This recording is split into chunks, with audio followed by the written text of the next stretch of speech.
Welcome to bird media. నేను మీ పవన్ కృష్ణమూర్తి. తెలంగాణ, ఆంధ్ర ఇప్పుడు ప్రస్తుతం జాతీయ స్థాయిలో కూడా ఇంకా మాట్లాడితే ఈ సినిమా పేరు మారుమోగిపోతుంది. సినిమా ఇంకా సెట్స్ మీద కూడా పూర్తిగా వెళ్ళాల. ముహూర్తం ఒకటే, టైటిల్ లాంచ్ అయితే మాత్రమే అయింది. ఇడుపు కాగితం అని చెప్పి అది కూడా మొన్న శుక్రవారం రోజు జరిగినటువంటి కార్యక్రమం. ప్రియదర్శి పులికొండ హీరో, అలాగే హీరోయిన్ నాగదుర్గ, డైరెక్టర్ దొండపాటి వంశీరెడ్డి, అలాగే దీనికి సుకుమార్ సమర్పులుగా వ్యవహరిస్తున్నారు. అండ్ బన్నీవాస్ నిర్మాత. అంటే బేసిక్గా చెప్పాలంటే అల్లు అరవింద్ గారి కాంపౌండ్ నుంచే వస్తున్నటువంటి ఒకటి. ఈవెన్ ఎంటిటీ సపరేట్ అయినప్పటికీ కూడా, బన్నీవాస్ ఒక నిర్మాతగా ఉన్నప్పటికీ కూడా ఇది ఆరు నుంచి వస్తున్నటువంటిదే. పూజా కార్యక్రమాలు చాలా వైభవంగా జరిగాయి. అల్లు అరవింద్ క్లాప్ కొట్టారు. సుకుమారు, లోకేష్ కనగరాజు, దిల్ రాజు, ఇంకా చాలామంది శుభాకాంక్షలు తెలియజేశారు పాల్గొని. అండ్ ఇది తెలంగాణ గ్రామీణ ప్రాంతంలో భార్యాభర్తలు పరస్పరం అంగీకారంతో విడిపోయేటప్పుడు పెద్దల సమక్షంలో రాసుకునే విడాకుల ఒప్పంద పత్రం. దీన్ని మన తెలంగాణ మాండలికంలో తెలుగులో ఇడుపు కాగితం అని రెండు తెలుగు ప్రాంతాల్లో కూడా విరివిగా వాడేవాళ్ళు. ఇప్పుడు వాడడం లేదు, ఇప్పుడు మాత్రం వాడడం లేదు. సో ఇలాంటివి ఇంకా అనేకమైనటువంటి ఆణిముత్యాలు ఉన్నాయి తెలుగు భాషలో. పదజాలంలో మాండలికానికి తగ్గట్టుగా, ప్రాంతానికి తగ్గట్టుగా, యాసకి తగ్గట్టుగా అనేక పదాలు ఉన్నాయి మరుగున పడిపోయినవి. అలాగే ఇడుపు కాగితం కూడా దాంట్లో ఒకటి. ఇడుపు కాగితం స్లాంగ్ని బట్టి ఇడుసు కాగితం ఇలా కూడా దాన్ని మాట్లాడేవాళ్ళు. ఇప్పుడు దీని మీద చర్చ జరుగుతూ ఏమైతుందంటే, చాలామంది ఇన్ఫ్యాక్ట్ దీని మీద మనం చేసిన వీడియోలో కూడా చాలామంది కింద కామెంట్స్ పెట్టింది ఏంటంటే, ఇది మూవీ టీం వాళ్ళే పబ్లిసిటీ స్టంట్, వాళ్ళ సినిమా కోసం చేశారు బాగా అని చెప్పి కొంతమంది కామెంట్ పెడుతున్నారు. రాజకీయంగా అయిపోయింది ఇదంతా పక్కన పెడితే, ఇది 100% డెఫినెట్గా మూవీ టీం చేసినటువంటి స్టంట్ కాదండి. ఇది వాళ్ళు చేసినటువంటి చాలా అత్యద్భుతమైనటువంటి ఒక పరిక్రమ అని చెప్పొచ్చు. ఎందుకనంటే ఇలాంటి టైటిల్స్ని ఒడిసి పట్టుకొని, లేదు దీన్ని చెప్పాలి, ఇవి మన ప్రాంతం, మన సంస్కృతి, మన మనుగడ, మన మూలాలు, ఎక్కడి నుంచి ఎవాల్వ్ అవుతూ వచ్చాం, భాష ఎలా మారుతూ వచ్చింది, మన పదాలు, అద్భుతమైనటువంటి పదాలు ఎలాగా ఇదయ్యాయి అనేటువంటి దానికి ఒక చక్కటి ప్రయత్నం వాళ్ళు చేస్తున్నారు తప్ప, దీనికి వాళ్ళు ఎక్కడ ప్రమోషనల్ పరంగా ఈ వివాదంతో మనం ప్రమోట్ అవ్వాలి అని ఒక్కళ్ళు కూడా దీని మీద ప్రయత్నించలేదు. ఇంక్లూడింగ్ హీరో కావచ్చు, హీరోయిన్ కావచ్చు, లేదు అంటే ప్రొడ్యూసర్స్ కావచ్చు, డైరెక్టర్ కావచ్చు. చాలా క్లారిటీ ఇచ్చారు బన్నీవాస్ కూడా మనం మాట్లాడుతూ దీని మీద. కథనం ఈ ఇడుపు కాగితం అనేది అనేక పర్యాయాల్లో వాడతారు. నేను ఆల్రెడీ గతంలో చెప్పున్నాను. దీంట్లో ఇడుపు కాగితం, విడిపించే కాగితం, విడిపోయే కాగితం. విడిపోవడం అంటే భార్యాభర్తలు అవ్వచ్చు, లేదంటే ఒక ఇద్దరి మధ్య ఉన్నటువంటి భాగస్వామ్యం, వ్యాపారంలో కూడా విడిపోవడమే కదా. ఇడుపు అంటే విడిపోవడం, విడిపడడం, విడిపడడం, ఇన్నున్నాయి దాంట్లోనే మనకి మాట్లాడుకోవడానికి. సో ఇలాగా విడిపోతున్నప్పుడు రాసుకునేటువంటి పత్రం. లేదు ఇద్దరు వ్యాపారం చేస్తున్నారు, వ్యాపారం కలిసి చేస్తున్నప్పుడు, లేదురా అబ్బాయి మన ఇద్దరు విడిగా చేసుకుందాము, ఇద్దరు విడిపోదాం, ఒప్పందం రాసుకుంటారు కదా, అదే ఇడుపు పత్రం. ఇడుపు కాగితం అంటే అదే, అంతకుమించి ఏమీ లేదు. ఇంకా కొంతమంది మాట్లాడతారు అసలు కాగితం అంటేనే తెలుగు పదం కాదు, కాగజ్ నుంచి వచ్చింది, అదే పెద్ద ఇది తెలుగు భాష గురించి మాట్లాడుతున్నారని. వ్యావహారిక భాషా ఉద్యమకర్త గిడుగు రామ్మూర్తి పంతులు గారిని ఒకసారి తలుచుకోండి. ఒకసారి తలుచుకోండి. మనం నిజంగా మాట్లాడుతున్నటువంటి తెలుగు భాష, మనం నిజంగా రాస్తున్నటువంటి తెలుగు భాష ఎలా ఎవాల్వ్ అవుతూ వచ్చింది. ఇప్పుడు అన్నం చూసారా, అయితూ అని, అవుతూ, అవుతుంది, అవుతుంది. యాస డిఫరెన్స్ అంతే ప్రాంతాన్ని బట్టి. ఇది దక్కన్, హైదరాబాద్ అంతా కూడా దక్కన్ పీఠభూమి, రైట్. ఇక్కడ నిజామ్స్ ఉన్నారు, ఉర్దూ ఇక్కడ బాగా ఎక్కువ ఉంది, అలాగే మహారాష్ట్రకి సంబంధించినటువంటి మూలాలు ఉన్నాయి, ఇన్ని ఉన్నాయి కదా. ఆంధ్రాకి వస్తే తెలంగాణ, మన శ్రీకాకుళం చూస్తే అక్కడ మళ్ళీ మనకు ఒరిస్సా, ఛత్తీస్గఢ్, ఆ ప్రాంతాలు ఇవన్నీ మధ్యలో మనకు ఉంటాయి కాబట్టి ముఖ్యంగా ఒరిస్సా ఉంటుంది. బెరహంపూర్ అంటాం, బరంపురం అని మనం అంటాం, అది బెరహంపూర్, మనం అనేది బరంపురం అని. ఒకప్పుడు తెలుగు ప్రాంతమే, తెలుగు ఒరియా రెండు కలిసి, అది కళింగ ప్రాంతం అంటాం దాన్ని, కళింగ రాజ్యం. అది అక్కడ ఉండేటువంటి భాష అక్కడ రెండు మిక్స్డ్ వస్తూ ఉంటాయి.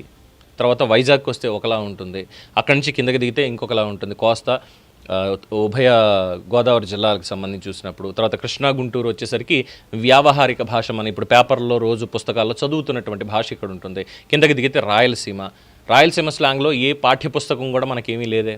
చరిత్రకారులు రాసినటువంటి నవళ్ళు ఉన్నాయి, కథలున్నాయి, కథానికలు ఉన్నాయి, ఇవి ఉన్నాయి తప్ప మనం చదువుకునేటువంటి సామాన్య తెలుగు భాష అంటే మనకు వచ్చినటువంటిది వ్యావహారిక భాషలో వచ్చింది, అంతే తప్ప వేరే ఏం లేదు. సో ఇక్కడ ఈ టీం వాళ్ళు అయితే దీని మీద పబ్లిసిటీ స్టంట్ అనేది వాళ్ళు ఎవ్వరూ ఏమీ చేయలేదు, చాలా క్లియర్గా చెప్పారు.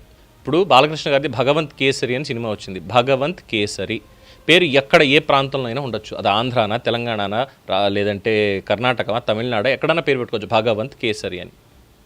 కానీ ఆ నేటివిటీ చూపించింది ఎక్కడ? ఆదిలాబాద్ లేదంటే వరంగల్, ఈ ఏరియాలో మొత్తం ఇవన్నీ కూడా చూపించుకుంటూ వచ్చారు. అక్కడి నుంచి సిటీకి తీసుకొచ్చారు. అయినా సరే బాలకృష్ణ గారు అక్కడ మాట్లాడినటువంటిది అంతా ఎక్కడి స్లాంగ్? తెలంగాణ స్లాంగేగా, తెలంగాణ మాండలికంలోనేగా మాట్లాడింది చాలా వరకు. ఏం తప్పుపట్టలేదే. ఇంకా ఇలా చెప్పుకుంటూ వెళ్తే చాలా ఉన్నాయి. ఇక్కడ కళని కళగా చూడండి అని చెప్పి చాలామంది చెప్తున్నా వినకుండా ఇష్టం వచ్చినట్టు దీన్ని రాజకీయంగా వీటికి వాటికి ఉపయోగించుకెళ్తున్నారు. పైపెచ్చి ఇక్కడ ఏంటంటే ఇదేదో సినిమా పిఆర్ స్టంట్, వీళ్ళు ఇదే చేశారు అని చెప్పని. పిఆర్ స్టంట్లు చేసే సినిమాలు ఇవన్నీ వేరే ఉంటాయి, దీనికి అవసరం లేదు. ఇక్కడ ఇంకా మాట్లాడితే ఏంటంటే బన్నీవాస్ గారు టైటిల్ తోటే హిట్ కొట్టేశారని చెప్పొచ్చు. ఆ పేరు పెట్టడంతో హిట్ కొట్టేశారు. ఎందుకంటే జాతీయ స్థాయిలో అది వివాదంతో స్టార్ట్ అవ్వడం అనేటువంటిది కాస్త ఇబ్బందికరమైనా కానీ దానికి కావాల్సినంత ప్రచారం మాత్రం ప్రతి చోట జరుగుతూనే ఉంది. రాజకీయ నాయకులు తలకెత్తుకున్నారు, సినిమా వాళ్ళు తలకెత్తుకున్నారు, కొంతమంది మేధావి వర్గం వాళ్ళు తలకెత్తుకున్నారు, మాలాంటి వాళ్ళు మీడియా వాళ్ళు మెయిన్ మీడియాలోనే, అలాగే డిజిటల్ మీడియాలో కూడా తలకెత్తుకున్నాం. ఎందుకు? ఇందులో తప్పుని తప్పు అని చూపించాలి, ఒప్పుని ఒప్పు అని చెప్పాలి. పొరపాటు జరుగుతుందంటే సరిదిద్దేటువంటి ప్రయత్నం చేయాలి కాబట్టి. సో వాళ్ళకి పైసా ఖర్చు లేకుండా ఈ సినిమా ప్రమోషన్ ఇంకా పూర్తి స్థాయిలో అయిపోతుంది, ఖచ్చితంగా అవుతుంది. వాళ్ళు హ్యాపీగా ఇక ఈ పిఆర్ మీద ఖర్చు పెట్టక్కర్లేదురా, మన టైటిల్ మాత్రం రిజిస్టర్ అయిపోయింది పబ్లిక్లో, మనం హ్యాపీగా కథనాన్ని యాజ్ పర్ స్క్రీన్ ప్లే ఏదైతే అనుకున్నామో దాన్ని 100% మనం తెర మీద చూపించవచ్చు అనేటువంటి ఒక ప్రశాంత వాతావరణంలో వాళ్ళు హ్యాపీగా పనిచేసుకుంటూ వెళ్తారు. ది బెస్ట్ అవుట్పుట్ ఇవ్వడానికి అనడంలో ఏం మాత్రం అతిశయోక్తి లేదు. సో కొంతమంది అంటున్నట్టు ఇది సినిమా టీం నుంచి వచ్చినటువంటి స్టంట్ కాదండి, ఎందుకు అని అంటే దీని మీద even we have confirmed producers వాళ్ళ మనుషులతో మాట్లాడడం జరిగింది. అన్న ఇలా బయట ఇది అవుతుంది అంటే, చిచ్చి అసలు ఇప్పుడు మేము పిఆర్కి ఇంకా మాట్లాడలేదు, ఏమీ లేదు, మనకిందుకు ఇది అవసరం ఉందా ఏమన్నా అని చెప్పాను. సో ఇక్కడ ప్రాంతాల మధ్య విభేదాలు ఇదని మాట్లాడుతున్నారు కదా, బన్నీవాస్ కానీ లేదంటే సుకుమార్ గారు కానీ అల్లు అరవింద్ గారు, అంటే ఈయన శిష్యులే కదా వాళ్ళు కూడా. సో వీళ్ళందరూ ఎక్కడి నుంచి వచ్చారు? పుట్టింది ఆంధ్ర ప్రాంతం. మరి వాళ్ళు ఆంధ్ర ప్రాంతం వాళ్ళు అయినప్పుడు లేదు ఇది తెలంగాణలో ఎందుకు పెట్టాలి, ఇది ఎందుకు పెట్టాలి వాళ్ళు అనుకోలే. ఒక అద్భుతమైనటువంటి ఒక కావ్యాన్ని మనం ప్రేక్షకుల ముందుకు తీసుకెళ్తున్నాం, తెలుగు ప్రేక్షకుల ముందుకు తీసుకెళ్తున్నాం. ఇడుపు కాగితం డైరెక్టర్ సజెషన్ అద్భుతంగా ఉందా, పెట్టేద్దాం దీన్ని. పెట్టుకున్నారు. తెలంగాణ నేటివిటీతోనే ఈ సినిమా అనేది ఉంటుంది. తెలుగు నేటివిటీయే, ప్రాంతం తెలంగాణ, మాట్లాడేది తెలుగు భాషే, అది కూడా తెలంగాణ యాస మాండలికం. మరి అది దాన్ని తీసుకెళ్ళి ఇప్పుడు ఏ తెలంగాణ, ఉత్తర తెలంగాణ పెడతారా, లేదంటే దక్కన్ తెలంగాణలో చూపిస్తారా, లేదంటే కరీంనగరు, నిజామాబాదు, ఆదిలాబాదు ఆ ఏరియా చూపిస్తారా, ఎక్కడ చూపిస్తారు తెలీదు. అలాగే ఇదే ప్రియదర్శి సినిమా ఒకటి వచ్చింది, చాలా అద్భుతమైనటువంటి సినిమా మల్లేశం అని. మల్లేశం అనే పేరు ఎంతమంది పెట్టుకోరు? తెలంగాణ పేరు అది మల్లేశం అనేది కాదే, అది తెలుగు పేరు. అది మల్లేశం అనేది తెలుగు పేరు. మల్లేశ్వరరావు, మల్లేశం, వీరేశం ఇవన్నీ తెలుగు పేర్లే. కానీ ఆ నేటివిటీ తీసుకొచ్చింది అది కూడా తెలంగాణ స్లాంగ్లోనే, తెలంగాణలోనే తీసుకొచ్చారు.